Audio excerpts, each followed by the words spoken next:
வணக்கம் ஃப்ரெண்ட்ஸ், திருப்பி அதே குர்த்தாவோட வந்திருக்கேன். இந்த மாதிரி குர்த்தா டெய்லி நைட்டுக்கு பதிலாக போட்டுக்கணுன்றதுக்காக தான் கொஞ்சம் லூஸாக இந்த குர்த்தா போட்டிருக்கேன். இன்னைக்கு நம்ம வீட்டில் என்ன லஞ்ச் மெனு அப்படின்றது தான் பார்க்க போறீங்க. இந்த குழு கிளைமேட்டுக்கு ஏற்ற மாதிரி நல்லா சூப்பரான காட்டான ரசம், அதையே சூப்பு மாதிரி குடிக்க போகிறோம். அது கூடயே சூப்பரான லஞ்ச் மெனுவும் இருக்குது. சிம்பிள் பட் நல்லா சாட்டிஸ்ஃபைங்கான லஞ்ச் மெனு. அதுக்கு முன்னாடி இந்த டேபிளை நானும் தொடச்சு க்ளீன் பண்ணிக்கிட்டு இருந்தேன்.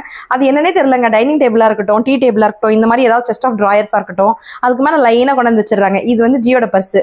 அடுத்தது பார்த்தீங்கன்னா 2 கார் கீ, அமேசான் சிட்டி ஒன்று இருக்கு, வீட்டு சாவி. இது என்ன சாவி இது? என்னோட ஸ்கூட்டியோட சாவி. அப்புறம் இது எங்க அப்பா வந்து தொண்டைக்கு ஒரு மாதிரி இருக்கு, இந்த மாதிரி மின்டோ இல்லை போலோவோ ஏதாவது ஒன்று வாங்கித்தாங்க எனக்கு அப்படின்னு சொன்னாருன்ட்டு கடைக்கு போயிட்டு ஜீலாம் வரும்பொழுது அவருக்கு தேவையான சிலது, என் பிள்ளைக்கு தேவையான சிலது, எங்கள் அப்பாவுக்கு தேவையான சில ஸ்நாக்ஸ்லாம் பிடிச்சிட்டு வந்தாங்க. அதை சாப்பிட்டு இங்கேயே வச்சிருக்கிறாங்க. இப்படியே எல்லாம் கிடக்கு பாருங்க. நான் இந்த இடத்துல டெக்கர் பண்ண மாற்றி ஏதாவது வச்சுக்கிட்டு இருக்கேன். இங்கே ஏதாவது ஒன்று வச்சிடறாங்க. டக்குன்னு லஞ்ச் மெனு பார்த்துடலாம். அப்புறம் ஷார்ட்ஸுக்கு டைம் முடிஞ்சிட போது. இங்கே வந்து பார்த்தீங்கன்னா அப்படியே ஆவி பறக்க சுட சுட சாதம் இருக்கு. ஆவி பறக்கிறது தெரியுதா ஜி? அப்பா வடிச்ச சாதம் இது.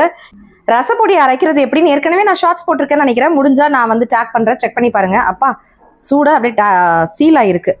அந்த ரசப்பொடியில வச்ச மிளகு ரசம் இது. தக்காளிலாம் வதக்கி செய்யறது. மிக்சட் வெஜிடபிள் எக் பொரியல் இது. இங்க வந்து பாத்தீங்கன்னா காலிஃப்ளவர்ல பஜ்ஜி போட்டிருக்கேன். பஜ்ஜி தான் அது, நம்புங்க சரிங்களா? ஸோ ரசமும் ஒரு பஜ்ஜியும் ஒரு பொரியலோட நாங்கள் வந்து இன்னைக்கு முடிச்சிட போறோம். இப்படிதான் சிம்பிளா லஞ்ச் மெனு பண்ணியிருக்கிறேன். உங்க வீட்டில் என்ன லஞ்ச் மெனுன்னு கமெண்ட்ஸ்ல சொல்றதுக்கு மறக்காதீங்க. சுட சுட மழைக்கு ஏதாவது ஒரு டக்குன்னு செய்யணும்னா என்ன செய்வீங்க நீங்கன்றத கமெண்ட்ஸ்ல சொல்லுங்க. மணக்க சமைக்கலாம், ரசிச்சு சாப்பிடலாம்.